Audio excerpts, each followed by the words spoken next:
the core of the company needs to be tech.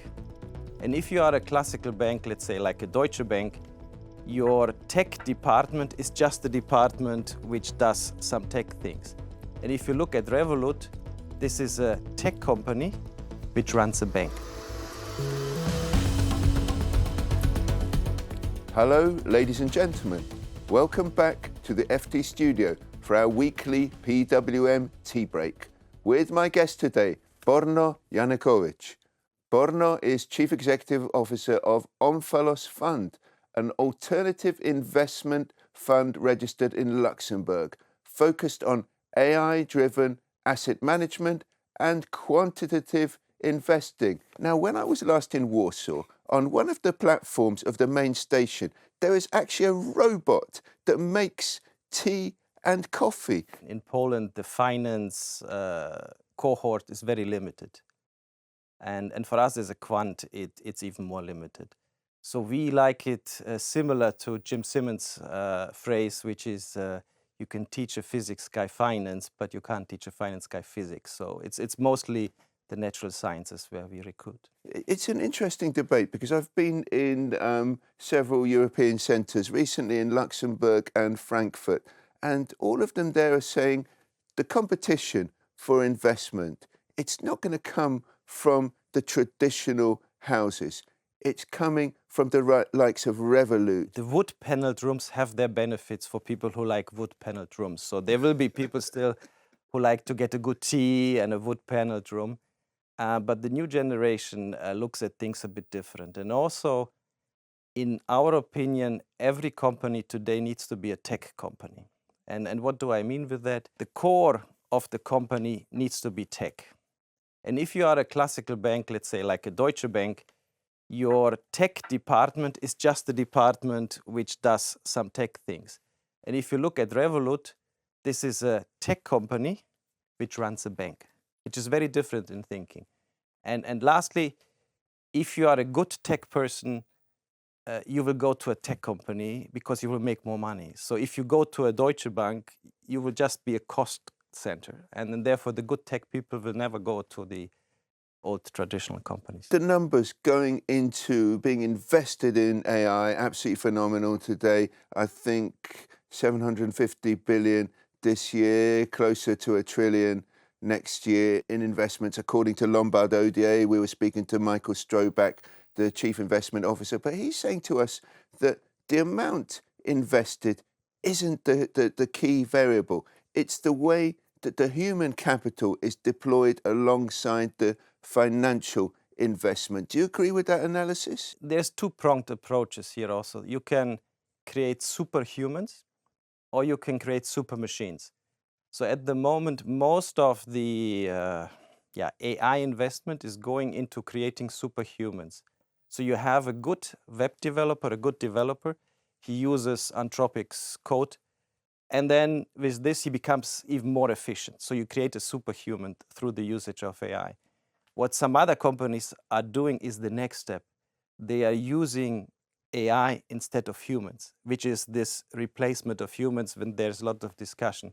What will the people do once they get replaced? But much of the talk about investments, about managing funds, Borno, has been about bonds and equities. And Logan Henderson from Gridline is saying to us, let's take that to the next step. Let's use AI to manage portfolios in private markets. The one thing with the private markets is with tokenization of real assets, you make them tradable. So in that way, there is a move to more liquidity on that side. And then secondly, if you look at the machines, there is no limit. So if a machine can drive a car, if a machine can play Go, if a machine can manage something, if you are able to train it with enough data, it can do anything. So for the machine, I would say it doesn't matter if it's a private market, liquid market, or driving a car. My colleague Elisa was writing about the link between the real economy and the markets, sometimes correlated, sometimes totally disconnected. When we look at the influence of geopolitics, energy prices, military conflicts, all these factors, can they all be fed in the kind of model that you're propagating? So maybe the big difference between old models and the way we do it is there is no human creating the model in our case. So we don't have a human which takes input, puts it into an Excel sheet, and then has a model which has inputs. What we do is we take a lot of data and the machine learns it by itself. So there's a big difference between the human creating the model and the machine learning it. And if you look back, for example, at the AlphaGo event where Google's DeepMind was playing Go against the best human Go player, the machine did not learn by a human programming the machine. The machine learned by observing. And by observing, it made moves which have not been known before. So in that sense, the same to the machines we use.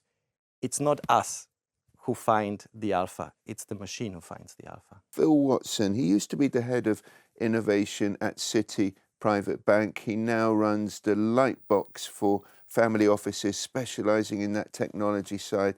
And he's saying there is a stage that the world will actually run out of data, that the data is only a finite resource. From a quant fund standpoint, how far are we along this journey? If you run an LLM like one of the foundational models, how do you make the next better version? You need to have more data than on the previous version.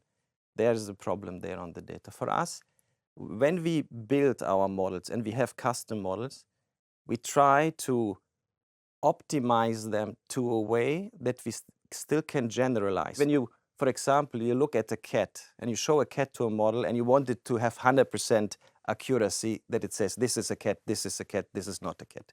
We do it slightly different because in financial markets you can't get 100% accuracy. And also our way of trading is the right side of the chart. So we are trading the side we don't know. So we cannot optimize to 100 because if we optimize to 100, we cannot generalize. So in our case, these data issues are not such a problem. When you talk about the cat, and I'm thinking about Schrödinger's cat that can be alive and dead at the same time. So the traditional wealth management for you, is that alive or dead? We moved from 0 and 1 to these stages in between as well, which is similar to quantum computing. So on that level, the cat can be half alive and half dead as well. We have a question along these lines from Adina Gregorio as well. She's a consultant at active asset allocation in France. I know she worked at BNP Paribas as well for many years. And Adina is saying financial firms, they've been automating their calculations for many decades. What makes AI fundamentally different in terms of the quality of the decision making? Yeah, there have been 3 big humiliations of humanity so far. The first one was Copernicus, by the way, a Polish guy, who said the Earth is not at the center of the universe, it's the sun. The second was Darwin, and Darwin said, you're just an animal like all the other animals. The third was Freud when he said, you're not even in control of what you're doing. These are the 3 humiliations. The fourth humiliation is going to be AI, because what we believed is only possible done by humans will be done by the machines. So in that sense, we are not the people who do the algorithms, the programming, like in the past, what Adina's question was.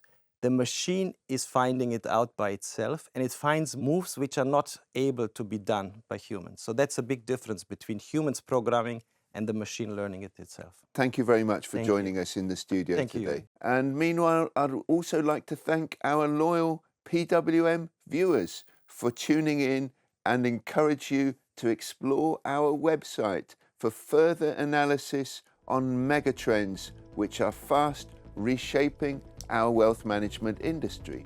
And I look forward to seeing you all for future episodes of the PWM Tea Break.